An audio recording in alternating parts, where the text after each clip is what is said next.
The two best supported clubs in the country contest the season's first major domestic prize. Bob Paisley has brought Liverpool to Wembley for the 11th time in the last 7 seasons, but this looks like being his last visit as a manager. While Manchester United's Ron Atkinson, on the far side, is experiencing this walk for the very first time. Liverpool play their expected side. The only man not to have played at Wembley before is number 10, Craig Johnston, and the substitute is David Fairclough, because David Hodgson has flu. For Manchester United, number 5, Kevin Moran, plays despite a depressed fracture of the cheekbone. He actually played Gaelic football at Wembley 7 years ago, but there are 3 players who've not played here before. 17-year-old Norman Whiteside at number 10, right back Mike Duxbury, and also number 4, Remy Moses. Bob Paisley, unpretentious as always, whereas his more extrovert counterpart, Ron Atkinson, will be determined to enjoy the day just as much. Indeed, already the jokes flying there on the United bench. And rush against Wilkins, he beat him. What a good effort from a man who scored 30 goals this season for Liverpool. The first came on this very pitch in the Charity Shield, and just then he robbed Ray Wilkins when the United captain was caught unawares. It was an instant shot, well delivered, bearing in mind that Bailey was off his line. McQueen looks for Whiteside. Took it down beautifully, turned away from Hansen. Whiteside! What a fantastic goal by the 17-year-old after 12 minutes play. Norman Whiteside. The ball played forward by Gordon McQueen, and just watch this. Norman Whiteside turns Alan Hansen, and in almost the same movement, having resisted the challenge, drives past Grobbelaar. Dalglish to Kennedy. Again, 7 red shirts forward. Here's Whelan. Turn it in. Oh, rush came in near post, and Ray Wilkins made the clearance. But Gary Bailey initially did well to come and meet the challenge of Ian Rush. Johnston to Neil. Just checked to play a better ball into Lee. Whelan is the player on the far side. Good chance created by Liverpool. Not the easiest of headers to put away, perhaps. He was stretching a bit, but they certainly found space away from the defenders. Lee again. Whelan to Kennedy.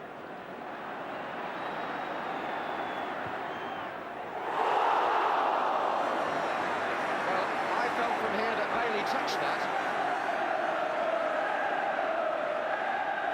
I had a feeling he might have got his fingers to it. Manchester United reluctant to risk too much in searching for a second, because it's so easy to leave yourself a man short, and Liverpool just the side to take advantage of that. Here's Souness. Neil. He hit his hand rather, that wasn't intentional. Wilkins. Johnston. Lee. Again, the outlet is the fullback, Kennedy. It's in! The man who scored in the Milk Cup final 2 years ago, when it was known as the League Cup, against West Ham. The man who scored the winning goal against Real Madrid in Paris in the European Cup final.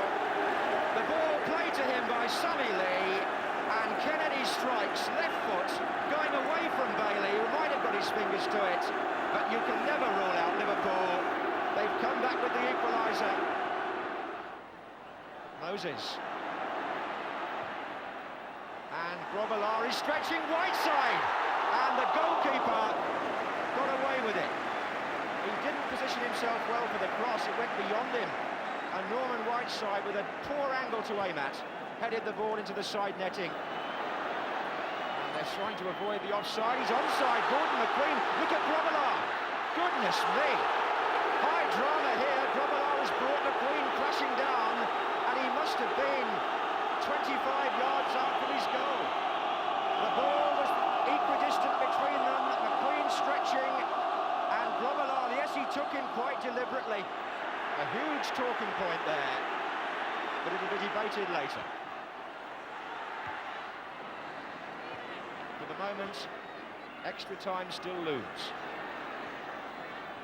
Wilkins. Oh, he was beaten by Whelan, and Liverpool could make it here. Rush to Whelan, throw him a little bit wide, and that should have been it, and they've made a mess of it. Almost got an interception in for which he takes credit, but Rush and Whelan between them, by Liverpool standards, should have done better and sewn the match up. It was 2 against 1, maybe even 3 against 1, and the first ball wasn't good enough in truth. The second was nowhere near it, and the whistle has gone for the end of 90 minutes plus a bit of stoppage time, and Liverpool blew their chance of winning in that period in the very last seconds. The defence was stretched because it's so depleted. Bob Paisley surely has the easier job because his players are all fit. Ron Atkinson has to decide what to do with Gordon McQueen hobbling and whether to leave Macari and Stapleton in the back four.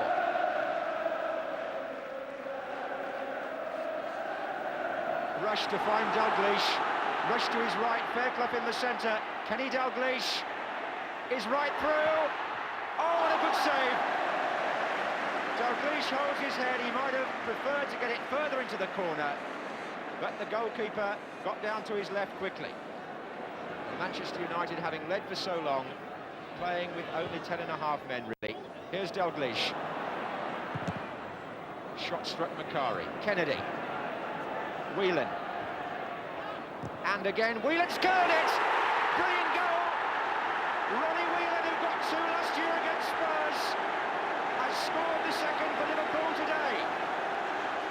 But it's the sort of goal that if an overseas player had scored it, we would all have said, well, where's that in the English game? Well, he's an Irishman, but as Gary Bailey took the near post position, Whelan curled that beyond his left arm to put Liverpool in front for the first time in the final. Manchester United have refused to be shaken out of their stride, but Kennedy has put Fairclough through and he's onside. Liverpool will look back, I think, when all the ifs and buts are discussed and feel that they haven't made the most of their chances at times. Bob Paisley might feel they could have wrapped it up at the end of the 90 minutes, and he will certainly feel that Fairclough could have done better. Dalglish. Fairclough in the inside left position. He's right through for the second time. Is Fairclough. Good stop by Bailey. Fairclough again, and the goalkeeper twice distinguishes himself.